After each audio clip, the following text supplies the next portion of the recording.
Most people lose at ecom the same reason that they lose at video games. They're not actually reading the rules and they're just mashing buttons hoping that something works. They're just getting frustrated when it doesn't work. And that's not how ecom works. The same way, if you try and do that on a video game, unless it's some like street fighting game, then if you mash buttons, you might actually get some results. But if it's an actual strategy game and you just do that, you're not really going to get results. Ecom is a game. It has players, it has rules, and every player has an incentive to win. You know, you can view players and you can also see their moves and analyze them, which makes them predictable. And the moment you stop playing on instinct and you stop playing on emotions and you start reading the data and making decisions based on that, that's when everything becomes much easier and you can actually gamify the whole ecom system, right? So I approach the whole thing like a scientist, not an artist. I've spent years studying the psychology and the incentives that actually run this game. And in this video, I'm going to hand you the full framework, the players, what each one wants, and the two games you can play, and the exact strategy to win by doing each. And in the end, your store and the way you think and operate will never be the same. So in ecom, just like there is in a game, there's different characters. So you have to know the players that you're going up against. So you have the platforms such as Meta, Google, TikTok, Shopify. These are the platforms that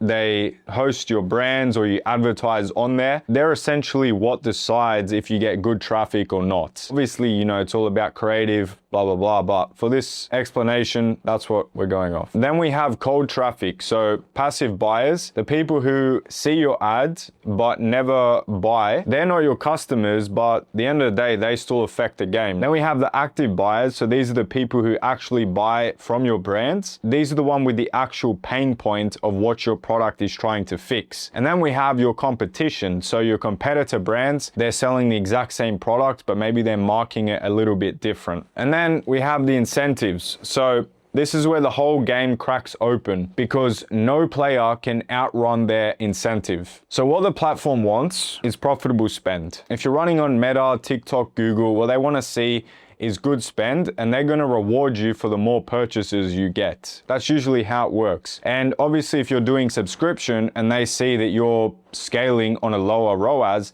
then they're still going to give you traffic for that ROAS. It's going to optimize the traffic based on the people who buy or who have bought subscriptions previously. The people who are cold traffic, they want something who is going to interrupt their usual scrolling habits. If you just do what everyone else is doing and you don't throw in some crazy hooks in there to get their attention, then odds are they're just going to skip the video like they do every single other one. And then you have the people who are actually trying to get a problem solved and they want a solution fast. Those people want to feel like they're understood and they want to see a demonstration of the solution, and your brand or your product has to actually show that to them, right? Competitor brands, they want the exact same buyer that you do. Their moves are predictable, which means that you can study your competitors and understand what they're doing good and what they're not doing good, and you can make it better. That is how it works. Two different games that you can play. You can be a dropshipper, or you can be a brand owner, or you can be a business owner. So I'm going to explain all three and the benefits behind each of them, right? So most of you watching this video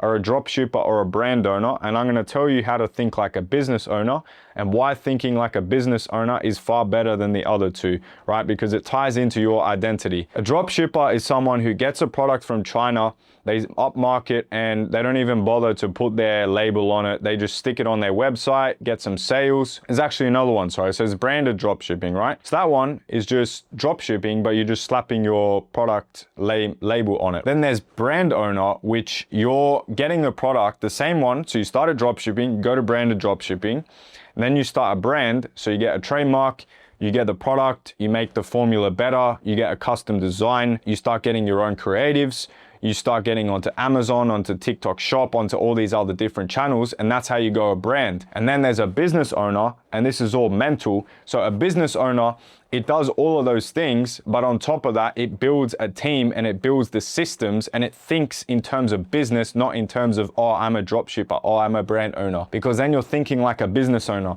Even in sports, if you look at the best athletes in the world, if you look at Conor McGregor treated MMA like a business, right? The best artist in the world, Drake, he even said it himself. He doesn't necessarily always make songs that he likes. He makes the songs that he knows will get the most views and the most clicks. So that's how you have to think. And the other thing that you want to do is you want to make it a system that you continuously study and gamify, right? So you can have a KPI system for you and for your team. And each week you want to have a score that you score yourself on, and you want to moving the needle forward, and every time you get a certain score, you set that as a new standard, and you just keep improving, right? Lastly, you want to study the winners and you want to iterate off them. So you want to study what's actually working and you want to make variations of that, because odds are if it's doing well for someone else, it's going to do well for you, because there's a saying that good artists copy and great artists steal. So you don't want to try and reinvent the wheel. You want to simply see what's working, copy that, and that's how you're going to get results. So anyway, that's the game. So you can decide what player you want to be. You can decide